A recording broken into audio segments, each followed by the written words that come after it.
The Agile Toolkit.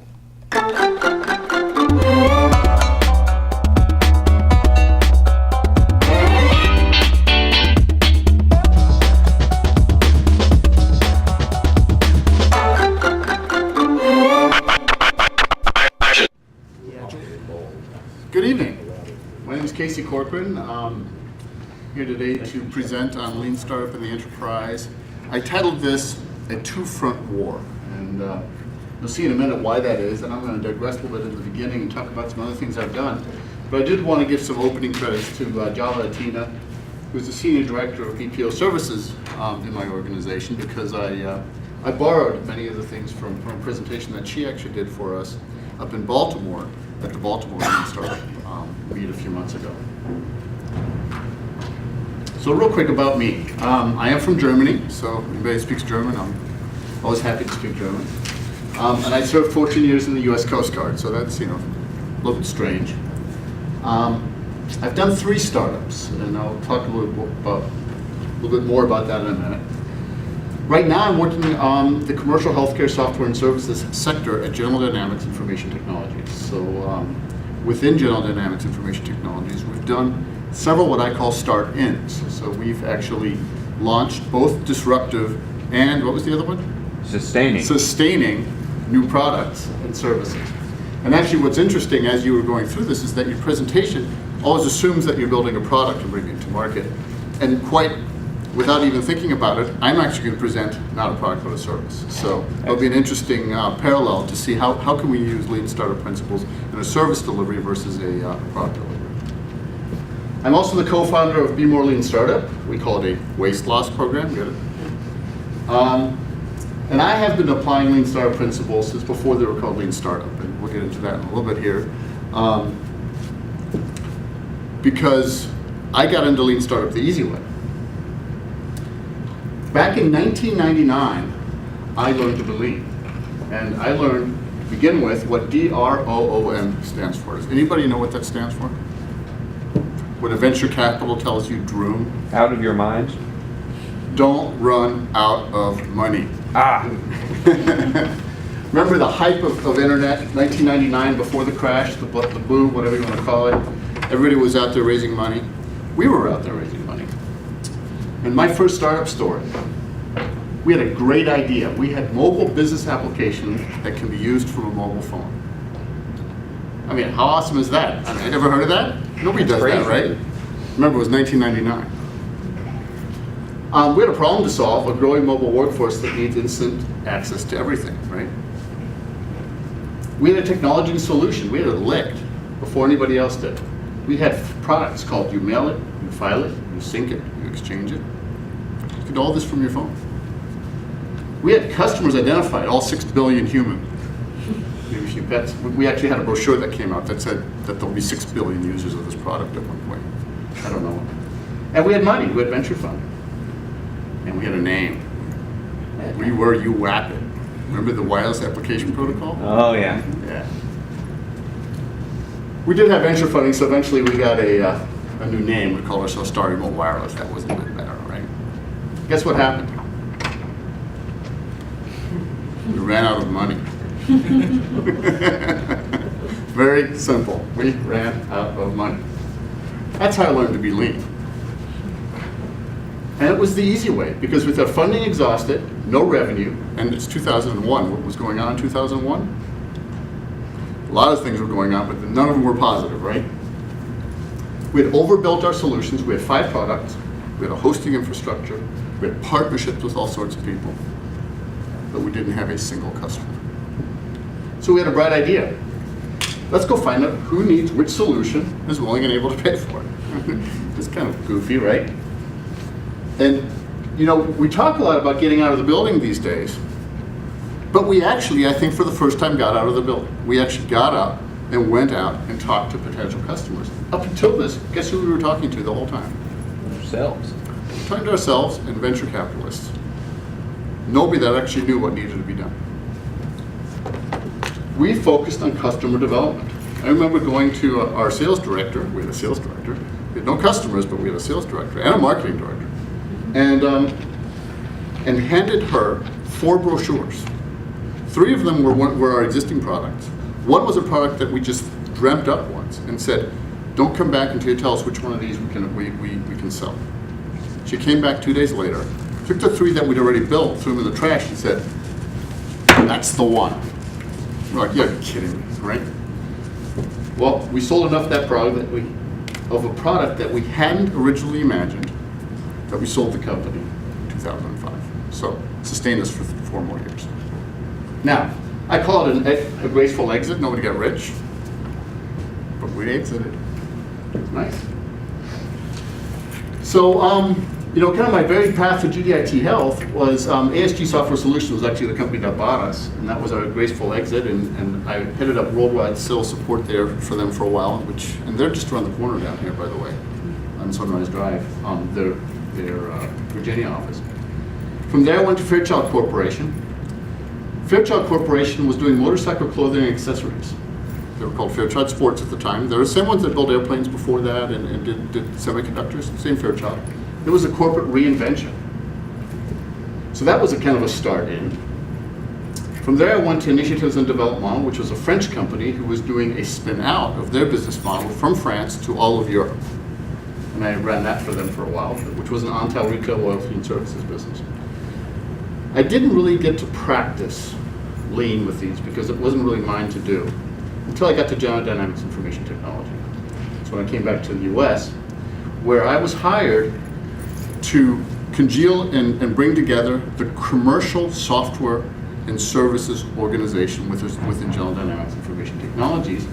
And we were really focused on fraud detection and quality management software in the healthcare space. So to talk about General Dynamics, just to prove to you it's a big company, in case you don't know who General Dynamics is.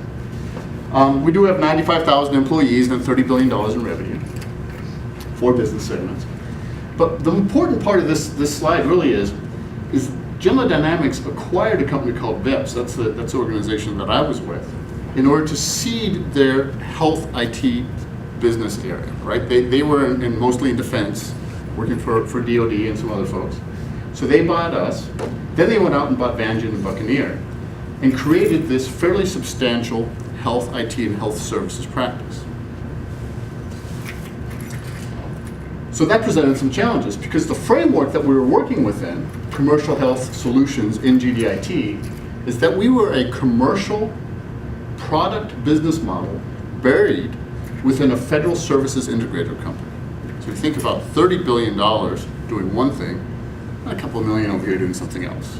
Insignificant, right? So there was limited integration, there was no visibility, and there was virtually no support. They had bought Bebs, not even sure that they realized that there was a commercial organization within that company. Now they had to deal with it. So really, we were challenged in forming ourselves, but we were also challenged in defining what it was that we were bringing to market. So one of the things that we did is we took all the products and bundled them up and said, okay, here's a product suite, here's a product suite, here's a product suite. And then we said, all right, how do we now make ourselves relevant to General Dynamics, the corporate parent, right? Because what we realized is that we weren't going to be able to be successful in the long term unless we spoke the language of the bigger corporation that we were part of. We were always going to have the problem that we weren't selling to the same customer, but at least we could be speaking the same language and acting the same way. So what we did is we said, let's build a services unit around the products that we were selling. So remember I said that we had fraud, waste, and abuse products? What we did is we said, let's build up the special investigations unit, which is what our customer uses.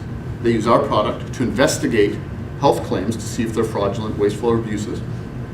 Why don't we do that on behalf of our customer? Which is a new type of offering from the commercial organization. We've never done anything like this before. So using Grease's words, we were creating a new product or service under conditions of extreme uncertainty. So big corporation, right? But no different than a startup company because we had to do it within this organization. And the reason I called this a war on 2 fronts in the beginning is because you're not just fighting the market, right? It's almost easier when you're an entrepreneur just starting a company, right? Because you can do whatever you want as long as you can afford it. In a corporation, you can do whatever you want as long as it doesn't run into any of the governance or any of the momentum or anything else that's going on in the corporation, right? So that's why it's a war on 2 worlds. So our situation was pretty bleak, right? We had no seed money. We had no marketing money, and we had almost no understanding of what we were trying to do. We had insufficient customers to justify adding any staff to go do this. And the 1.5 customers, I don't know what a half a customer looks like, but we apparently had 1.5 customers we did have weren't happy at all with what they were seeing. So this was not a new idea. Some people had said, hey, let's go do some services, but it just wasn't working. And even worse, our own services people weren't even using our products. That's a little embarrassing, right? So, the battlegrounds were there. Intrapreneur versus entrepreneur. I already talked about a little bit. 2 fronts. We had market and corporate momentum in governance and the market to go after. So the lean, build, measure, learn, that was really the best approach that I could think of that we could use, because we didn't know where we were going to take this, right? We just needed to go somewhere. So we built a lean canvas. So this is the actual, I think, first iteration of the lean canvas. Jala Atiyu, who I mentioned earlier, actually built this. You can, if you read through this, and I won't go through it in too much detail, she made some mistakes that probably you wouldn't do if you did a lean canvas a few times. But she did a good job of outlining what is the problem that we're trying to solve for our customers.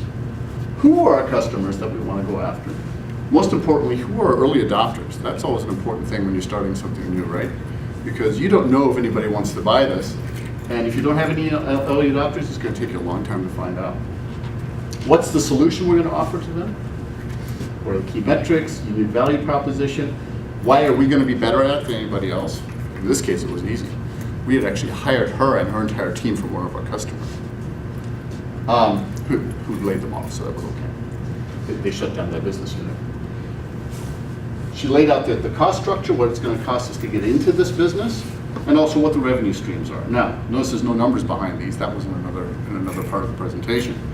However, really interesting about using a lean canvas like this is that when we went in to present this to the leadership at General Dynamics, we went through a lot of slides and ended up on this slide. All the other slides probably took 10 minutes to get through, and people were kind of nodding, and you know how people are in those meetings. This slide is the one that we stopped on and spent the rest of the hour or so on, because it told the entire story of what we wanted to do. We didn't need anything else. As a matter of fact, next time, this is what we used. So, the simplest experiments to validate our hypothesis, that's what we're doing, an MVP from a services perspective, right? What can we do for our customer that the customer will pay for? It's that simple, right? So we did an assessment. I already told you how bad we were doing, right? We did our lean canvas, got our vision and our strategy straight. We educated our corporation what we were about to go do. And we never stopped doing that, by the way, very important. We adjusted our staffing. Our customers were not happy the way they were right now, right? We needed to get people into the roles to do the work that were actually the best and the brightest at doing that work, instead of just whoever was available.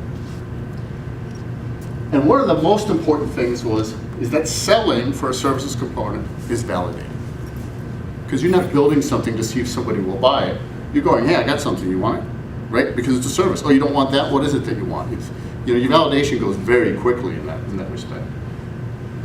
And we also learned that you, as the business owner, must sell. You cannot rely on your sales staff. We have sales staff selling all sorts of things for us, right? We have BD people, we have salespeople. But sales can't help because they are not wired to validate an assumption. They're wired to take something out of their bag, put it on the table, and say, you want to buy it? But they are not wired to go, oh, how about if I tweak it a little bit? Can I bring it back? Is that better? That won't work for you. So you as the business, as the entrepreneur or the intrapreneur, are the one that has to do the selling initially.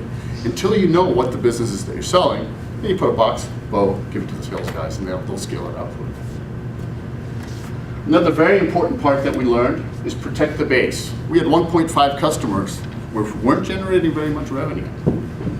But nobody wanted to hear that we're losing those customers, right? Because that was, the corporate brand was on the line. We had said we're going to go do SIU Services. There's no way you're losing your customer right away, right? So that was very, very important, is that we got the right people on those contracts right away in order to keep the criticism from the corporation off of our backs, right? But grow. We also went out and found out new opportunities with partners, I should say with partners, and asked the corporation to participate.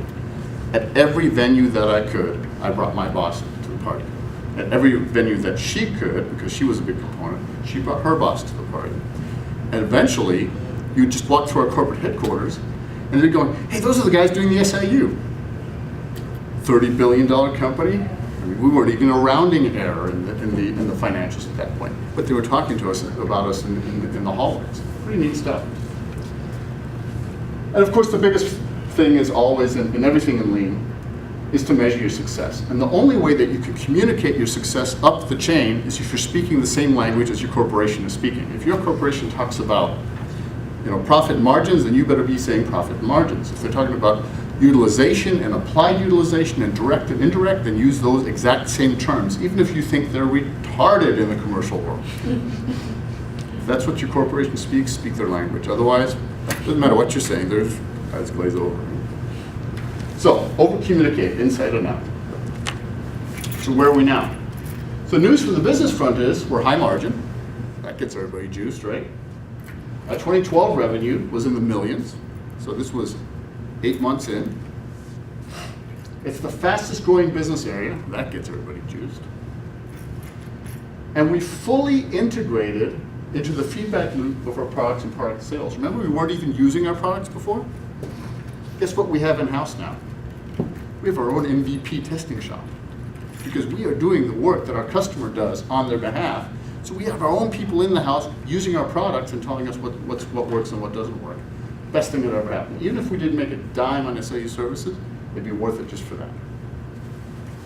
The fact that they make money with it is a bonus. We are considered the best SIU Services team in the industry to date. I may be biased, but I think we are. But we do keep asking the market. We do surveys twice a year. We have customer conferences. We went from being not liked to being the best in 8 months. And of course, because of that, word of mouth equals new business and new opportunities. Because the news from the corporate front is juice does not equal more support. So, although we did everything that we could to communicate in the language that our corporation understood, the one thing that they really understand well is, ooh, high margins. We like that, right? Let's take that profitability and make it part of our overall financials. What they didn't understand is that to really grow a commercial organization, you have to market. You have to get your word out there. And when's the last time anybody heard General Dynamics Information Technology Special Investigation Units advertised? Yeah. Right? General Dynamics does not advertise a product or a capability. What they advertise is their brand. So it's, they have something called marketing communications. They don't have marketing. So, we learned very quickly that there was only so much we were going to be able to get out of them, which is why this part here became so important. If you wanted this to work, being inside a big corporation, the way we were, the only way we were going to be able to market ourselves is word of mouth. There wasn't going to be a big campaign. You might be able to go to a show and talk about yourself, but it's not a really big. Because meaningful support in a company like General Dynamics requires becoming what they call a needle mover. Needle mover is nothing less than a $100 million business. We're not a $100 million business, right? They don't even talk about it unless it's a $100 million business. Or, so this is where I am today, changing the conversation. So this is something I'm working on right now, and I'm not going to claim success on this probably until the next time we talk. How do we get the bigger organization to value the contributions that you make differently? If all they're looking at is how much revenue and how much profit you bring in, they'll value that and they'll stay off your back and leave you alone. But they're not going to put a whole bunch of resources into making you grow, not the way a corporate organization would, a commercial organization would. So the things that we're looking at right now is SIU Services makes the rest of General Dynamics Information Technology Health cool to talk about, right? Think about it. What does the rest of GDIT Health do? They do algorithms and databases and answer the phone, build a server farm. And then we got guys running around the country arresting people, right? Finding the bad guys, putting their knees in their necks. Okay, we don't do that, but it'd be cool if we could, right? I mean, they want to carry a gun, but I won't let them. Got a bounty hunter guy to work with you. Exactly, yeah, exactly. The other thing is, we lend expertise to the government program integrity offering, right? Next, so, we have a marketing contribution and a business development and R&D contribution, that the government programs have no way of getting, because they don't actually do the work in the commercial area. They don't ever build up that expertise. They get a requirement from the government, they go build what the government wanted. Okay? Get another requirement from the government, they go build what the government wanted. They never have to think about what is it that somebody wants, right? Just a different discipline. So these are kind of like what I call changing the conversation that I'm going through right now, saying, hey, we're giving you lots of profitability and lots of revenue, well, not very much revenue, but lots of profitability compared to the revenue. Now let's talk about how do we value this and this, because in essence, we are a profit-generating marketing and business development and R&D organization for you. How often do you see that in an organization? Now, I'll let you know when that conversation takes. So some quick takeaways. Neutralize the corporate front. Over-communicate, right? Build it, staff it, shrink it if you have to, but make it profitable fast. Biggest thing is learn the language of your company and keep talking. If you talk in their language, they'll know what you're saying. If you say anything else, they'll glaze over and fall asleep on it. Align your initiatives with corporate goals. Revenue, profit, cash. Whatever it is that they have as their corporate goals, those need to be your corporate goals, even though you may be approaching them in a completely different way. Educate champions in high places. Bring your boss, have your boss bring their boss, and just keep doing it. Just like going to these social functions for startups. And this is kind of my mantra here, never stop trying to change the conversation, because that's a really difficult thing to do, right? You're like, really? Really marketing? What are we getting out of that? Well, you can't value it, but you should value it, because the fact of the matter is, every time you try to bid on this type of thing, you're calling my guys to help you bid on it, right? And we don't get to charge business development codes. Speak the language of your customers and lay eyes and ears on them. Get out of the building. Get the good, the bad, and the ugly frequently. Always check with your customers. Find out what they're thinking. Find out where things are going wrong. The most expensive time to find out that you did something wrong is when they're fired.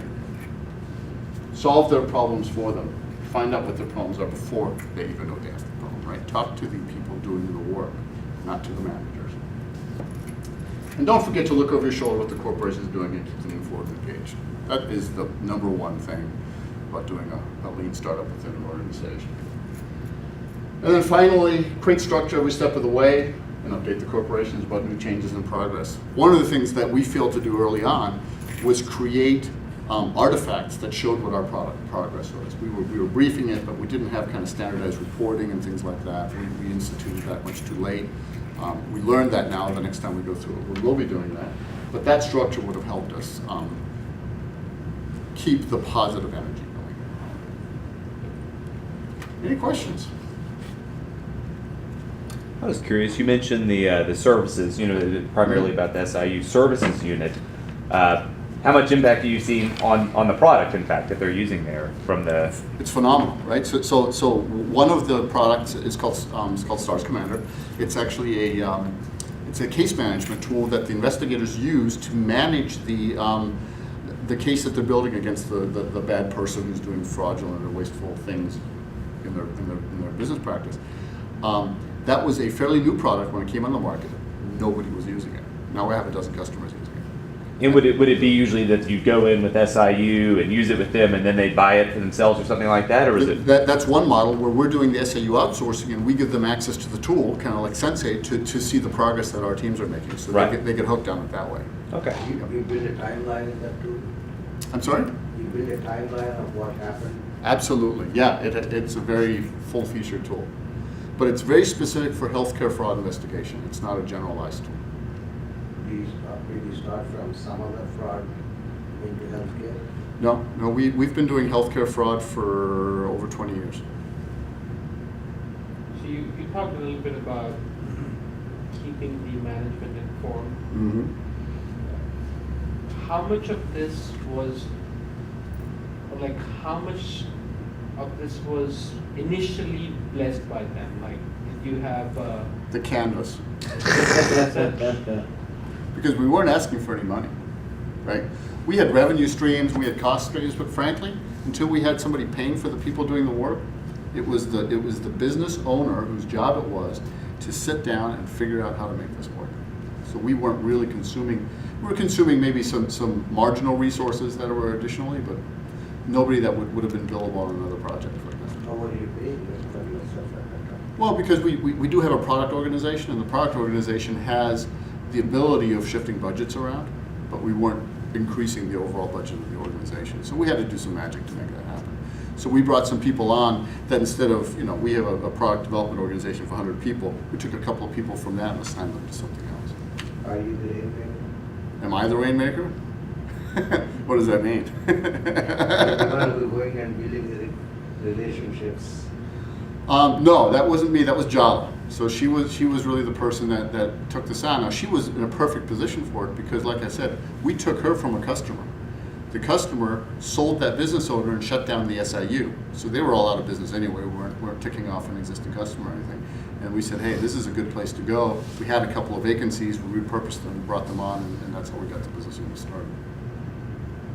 So you mentioned that keep talking their language, but have do things your way.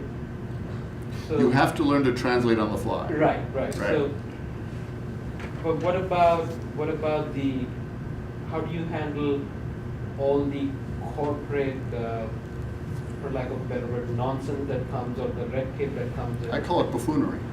That's more apt. Antibodies. Yeah, antibodies, Yeah, right. For instance, the incentive mechanism. If you have to incentivize your guys in a different way, because you Very, really very don't- difficult, and that's a specific one we struggle with, right? Right. A big corporation generally has some sort of an instant bonus program where you can give somebody a reward, but you have to justify it 9 different ways. Things like that. It's difficult to do, and I won't minimize that as a challenge, but we were able to do it.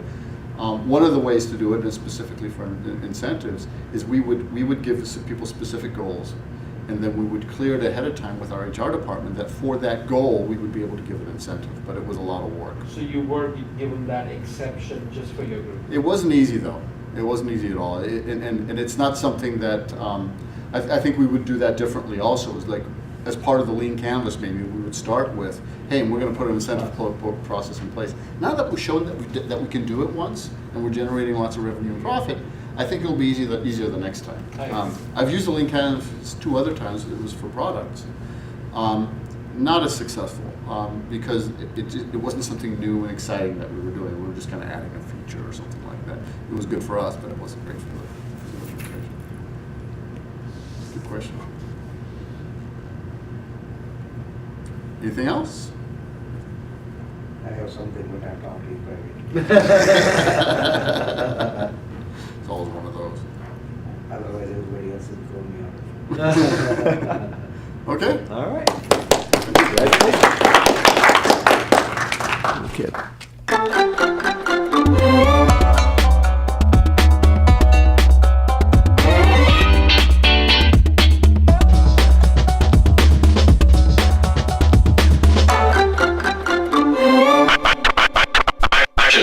The Agile Toolkit.